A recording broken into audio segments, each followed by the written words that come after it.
Pratmesh from Piximperfect. How you doing? I hope you're having a fantastic day, and if not, know that you can turn it around anytime you want, and I trust that you will. Well, in this video, I'm going to share with you the most realistic way to place a design on any shirt or any surface for that matter. And here's a clue. It's not going to be BlendIf.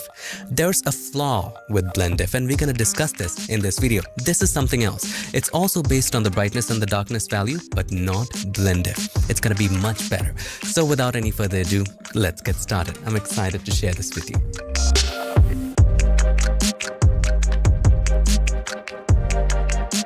Back at the magical world of Photoshop, and if you want to go ahead and download any of the photos and follow along, you know what to do. Check the links in the description. So our happy subject today is wearing a relatively darker t-shirt. If she was wearing a white t-shirt, it would have been way easier. We could just place the design and change the blend mode to multiply. But in this case, it's a little more complicated. And this is a great example to learn how to place your designs on any kind of surface with any kind of color. So here we have our design in Adobe Illustrator format. No worries, you can paste Illustrator format right here. It can be a PNG, it can be a Photoshop document, any format will do. So you can just simply drag it and drop it right over your canvas. Now, if it's made in Adobe Illustrator, if it's an AI file, this will show up. Just choose page and crop to bounding box and hit OK. And your design is right there. The next step simply is transforming and molding the design according to the folds of the t-shirt. And you can use any method that you like. You can use warp, you can use liquify. So first of all, let's make it smaller. And she is a bit tilted, right? She's standing in style.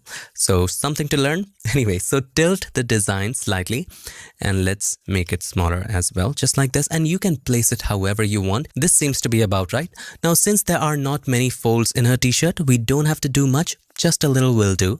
So let's go to filter and then liquify. Before you do anything, make sure this is a smart object. Now, since we placed it, it is usually a smart object. If it's not, you can first check by the symbol. This symbol simply means it is a smart object. And if it isn't, you can go to filter and then convert for smart filters. Right now, it's already there. So that is grayed out. So let's go to filter and then liquify.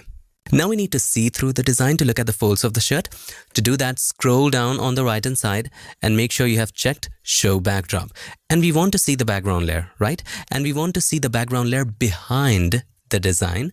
And of course, you can increase or decrease the opacity of the design. So now we can zoom in and mold it according to the folds of the t-shirt.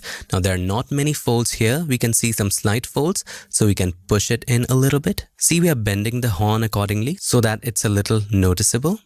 Not much folds here. Let's scroll down. And in here, if you just decrease the opacity, there are some hard folds. And this is what we need to watch out for. So let's first of all decrease the opacity all the way to the left to see what the folds are like, and then increase the opacity. And according to the fold, let's tuck inside the excess. Alrighty. I think that's pretty much enough. Now, if this was a little more folded, we might have to put in some more work. Now, some of you are going, Unmesh, why the hell are you not using displacement maps or warp for that matter? Well, let's say I like spicy food. There are some of my friends who just cannot handle spicy food. Does that mean that they're not my friends? Actually, some of my closest friends cannot handle spicy food. So when it comes to food and flavors, there's no right or wrong. There's no chocolate is better than vanilla. For some people, vanilla is better. So similarly with Photoshop, there's no technique which is right or wrong. Whatever works for you, you should go above and beyond and use that. And even if it's against me, if it works for you, please use that. Now, in this case, there are not a lot of folds, and liquify gives me more control over just bending shapes here and there. Warp also gives you more control, and if you like warp, use it. Now, when it comes to displacement maps, it might not be accurate all the time. And in my opinion, I think displacement map is best for surfaces which have tiny little textures that if you start doing with warp or liquify, you're gonna grow old doing that. Doing all those millions of texture pieces, it's just impossible. In those cases, displacement map is the best. In my opinion, again, if you want to use anything else, please do. All right, once you're happy with this, just hit OK. Now tell me one thing, my friend. When you print this design on a t-shirt like this, do you really think it's going to be just as sharp as this one? Not at all a possibility. So we need to blur it a little bit to make it more realistic. So how do we blur it? You know this. Let's go to filter, blur, and then Gaussian blur. Now we don't need to blur so much. Of course, not 200 pixels, about less than 1. So let's zoom in. And look at the other textures and just compare how blurred do you think the design can get. So let's decrease it all the way to the left.